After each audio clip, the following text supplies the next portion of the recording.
नमस्कार दोस्तों, ये वीडियो NEP 2020 यानी नेशनल एजुकेशन पॉलिसी 2020 के बारे में है। मेरी पिछली वीडियो NEP 2020 की पहली वीडियो थी।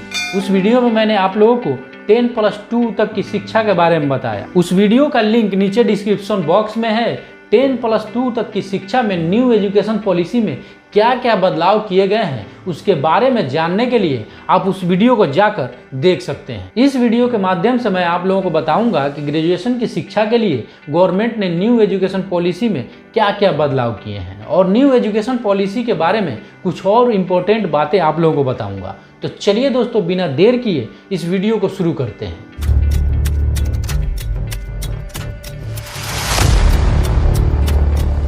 दोस्तों, न्यू एजुकेशन पॉलिसी को देखें तो ये पुरानी एजुकेशन पॉलिसी से बिल्कुल ही डिफरेंट है। अपने देश में आज से पहले 2 बार एजुकेशन पॉलिसी को बदला जा चुका है, जैसे मैंने अपने पिछली वीडियो में आप लोगों को बताया। पिछले दोनों बदलावों में इतना चेंज नहीं किया गया जितना इस नई एजुकेशन पॉलिसी 2020 में किया गया है।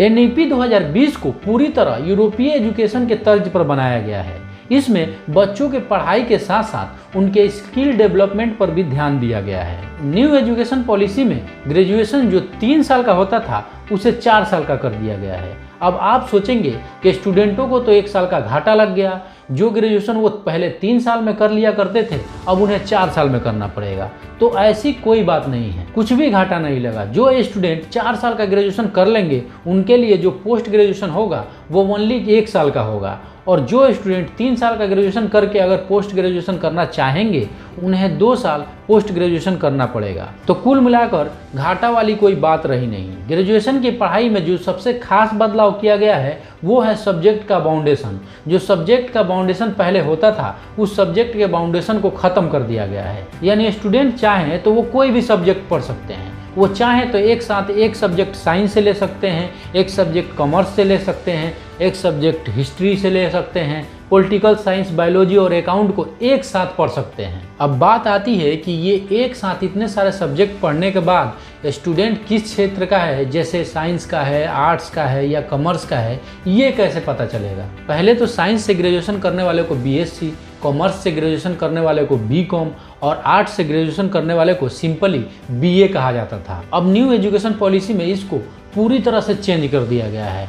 अब सिंपली ग्रेजुएशन करने वाले को ग्रेजुएट कहा जाएगा। उसमें भी अगर किसी ने 1 साल ग्रेजुएशन में पढ़ाई की है तो उसका सर्टिफिकेट अलग होगा, और किसी ने 2 साल की है तो उसका भी सर्टिफिकेट अलग होगा, और अगर 3 साल किसी ने किया है उसका भी सर्टिफिकेट अलग होगा, और 4 साल करने वाले को अलग ग्रेजुएशन का सर्टिफिकेट दिया जाएगा। सबका नाम डिफरेंट होगा। पुराने एजुकेशन पॉलिसी में ऐसा नहीं था।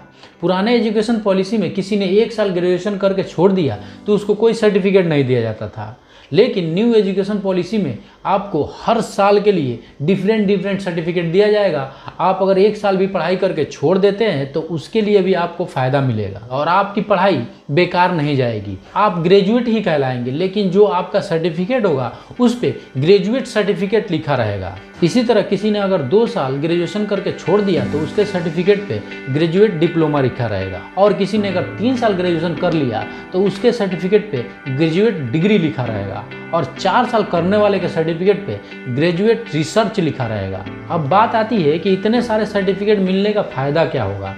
तो इतने सारे सर्टिफिकेट मिलने का फ़ायदा ये होगा कि ये सारे सर्टिफिकेट को डिफरेंट सेक्टर में डिफरेंट जॉब के लिए आप यूज कर सकते हैं। 1 साल और 2 साल ग्रेजुएशन किए हुए लोगों के लिए सबसे बड़ा फ़ायदा री एंट्री का है। मान लीजिए आपने 1 साल ग्रेजुएशन किया और आप किसी फाइनेंशियल प्रॉब्लम की वजह से, फैमिली प्रॉब्लम की वजह से आपने ग्रेजुएशन की पढ़ाई ड्रॉप कर दी। 1 साल ग्रेजुएशन करने के बाद आपने पढ़ाई छोड़ दी, तो आपको 1 साल का सर्टिफिकेट जो ग्रेजुएट सर्टिफिकेट मिला रहेगा उससे आप अगर सेकेंड ईयर में एडमिशन लेना चाहते हैं तो आपको 1 साल के पीछे की पढ़ाई नहीं करनी पड़ेगी। आपको फिर दोबारा से सेकेंड ईयर की पढ़ाई शुरू कर सकते हैं। पहले ऐसा नहीं था। पुरानी एजुकेशन पॉलिसी में अगर आपने 1 साल का ग्रेजुएशन करके छोड़ दिया, अगर आप दोबारा से फिर पढ़ाई शुरू करना चाहते हैं तो आपको फिर शुरू से पढ़ना पड़ता था। ऐसे ही सेम 2 साल की ग्रेजुएशन करने वाले जिनके पास ग्रेजुएट डिप्लोमा का सर्टिफिकेट है, वो लोग अगर 3rd ईयर में एडमिशन लेना चाहते हैं तो उनको 2 साल पीछे की पढ़ाई नहीं करनी पड़ेगी। आपने जिस सब्जेक्ट को फर्स्ट फर्स्ट और सेकेंड ईयर में पढ़ लिया है उन सारे सब्जेक्टों को आपको नहीं पढ़ना पड़ेगा और आपका एडमिशन थर्ड ईयर में हो जाएगा और थर्ड ईयर में आप मन चाहे सब्जेक्ट को चूज करके पढ़ सकते हैं। पुरानी एजुकेशन पॉलिसी में ऐसी व्यवस्था थी कि अगर आपने 1 साल या 2 साल ग्रेजुएशन की करके छोड़ दिया तो आपको कोई सर्टिफिकेट वगैरह नहीं दिया जाता था। केवल 3 साल ग्रेजुएशन की पढ़ाई करने वाले को ही ग्रेजुएशन का सर्टिफिकेट दिया जाता था। अब उस व्यवस्था को ख़त्म कर दिया गया है। अब आपको हर साल का फ़ायदा सर्टिफिकेट के रूप में दे दिया जाएगा। अब बात आती है पोस्ट ग्रेजुएशन यानी पीजी की। तो पीजी को 1 साल और 2 साल का कर दिया गया है। जो लोग 4 साल का ग्रेजुएशन यानी ग्रेजुएशन रिसर्च की डिग्री लेकर आएंगे उनके लिए पीजी 1 साल का होगा और जिन लोगों ने केवल 3 साल ही ग्रेजुएशन किया है और जिनके पास ग्रेजुएट डिग्री सर्टिफिकेट है उन लोगों को पीजी 2 साल करना पड़ेगा। पीजी करने वालों को भी सिंपली पोस्ट ग्रेजुएट कहा जाएगा।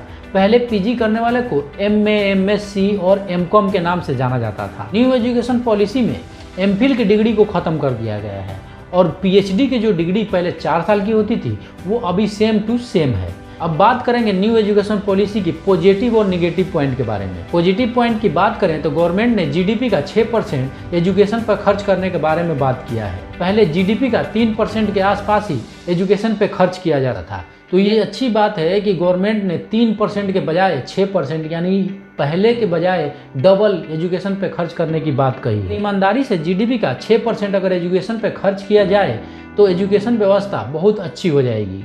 अब देखते हैं कि नेता लोग इनमें कितना पैसा खाते हैं और कितना हमारे देश के एजुकेशन व्यवस्था को सुधारने पर इस्तेमाल किया जाता है। ये तो आने वाला समय ही बता सकता है। दूसरी एक बात और ये है कि प्राइवेट स्कूल जितने भी हैं, प्राइवेट स्कूल की जो फीस है अभी वो मनमाने ढंग से जो फीस लेते हैं, इन फीसों पे लगाम लगाने के लिए गवर्नमेंट ने एक कमेटी बनाने की बात कही है। वो कमेटी डिसाइड करेगी कि किसी प्राइवेट स्कूल का फीस कितना हो सकता है। कुल मिलाकर ये एक अच्छी बात है कि अगर नेताओं को जनता से वोट लेनी है तो प्राइवेट स्कूल की फीस भी वो मिनिमम रखेंगे। तीसरी पॉजिटिव पॉइंट की बात करें तो वोकेशनल ट्रेनिंग को ज़्यादा इंपॉर्टेंट दिया जाएगा, यानी स्कूलों में वोकेशनल ट्रेनिंग ज़्यादा कराने की बात कही गई है। वोकेशनल ट्रेनिंग से स्टूडेंटों को ये फायदा होगा कि स्टूडेंटों को केवल थ्योरेटिकल नॉलेज नहीं, प्रैक्टिकल नॉलेज भी हर क्षेत्र के बारे में होगा। पॉजिटिव पॉइंट में चौथी बात रिजल्ट की आती है। रिजल्ट में तो गजब का बदलाव किया गया है। रिजल्ट में स्टूडेंट को पहले सब्जेक्ट के अनुसार नंबर दिया जाएगा, उसके बाद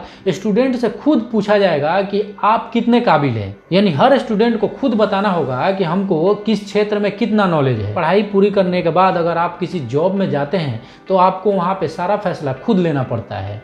आपको खुद पता होता है कि आप कितने काबिल हैं, आप क्या जानते हैं और क्या नहीं जानते हैं।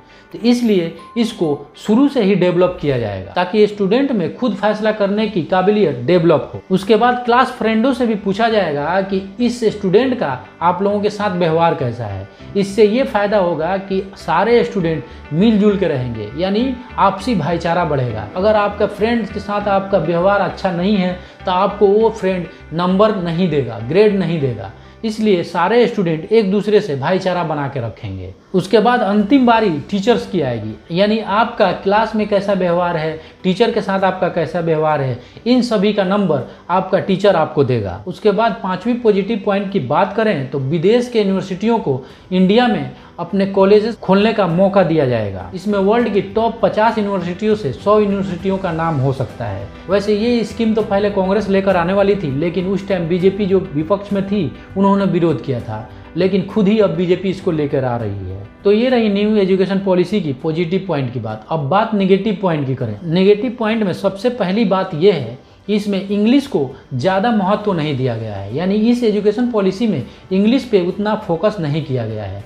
बाकी वो अलग बात है कि प्राइवेट स्कूल अपनी सारी स्टडी इंग्लिश में कराएंगे, लेकिन गवर्नमेंट स्कूल में मैंडेटरी है। आप चाहें तो इंग्लिश में पढ़ा सकते हैं और आप चाहें तो हिंदी या क्षेत्रीय लैंग्वेज में पढ़ा सकते हैं।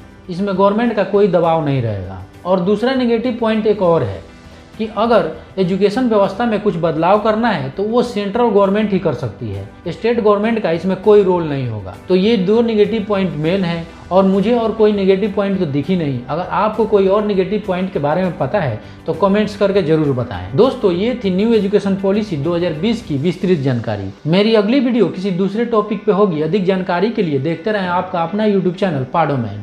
आशा करता हूँ कि मेरी ये वीडियो आपको नॉलेजफुल लगी होगी। कमेंट्स करके जरूर बताएं। चैनल को लाइक और अपने दोस्तों में शेयर करें। मिलते हैं अगले वीडियो में, तब तक के लिए नमस्कार, जय हिंद।